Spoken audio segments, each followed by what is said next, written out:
جب یورپ اندھیروں میں ڈوبا ہوا تھا، جہالت اور ظلم کا راج تھا، تب اسپین کے اندر ایک نئی روشنی چمکی، اسلام کی روشنی۔ 711 عیسوی میں حضرت طارق بن زیاد نے گبرالٹر کے پربتوں پر اللہ اکبر کی صدا بلند کی اور اندلوسیہ میں اسلام کا آغاز ہوا۔ اندلس کا دل تھا کورڈوبا، جہاں ہر گلی میں علم کی روشنی تھی۔ وہاں کے مدارس، کتب خانے اور مسجد پوری دنیا کے لیے مثال بن گئے۔ راتوں کو گلیاں چاندنی اور علم کی روشنی سے جگمگاتی تھیں۔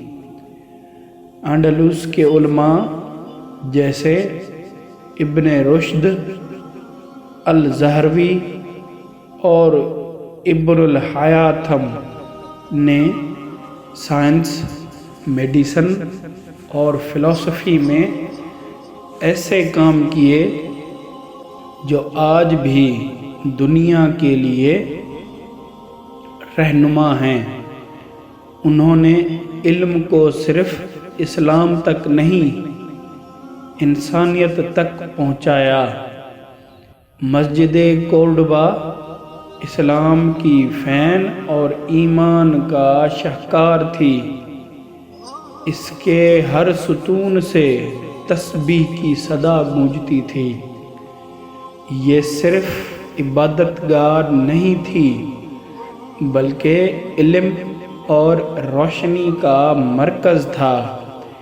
مگر وقت بدلا، سلطنت میں فساد، سیاست اور اختلاف پیدا ہوا۔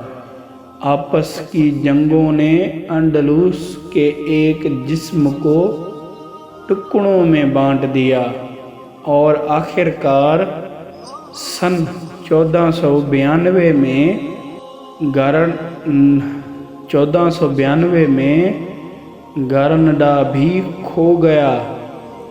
اندلس کا عروج اور زوال ہمیں یہ سبق دیتا ہے کہ جب تک علم، عدل اور اتحاد زندہ ہے، اسلام کی روشنی کبھی نہیں بجھتی۔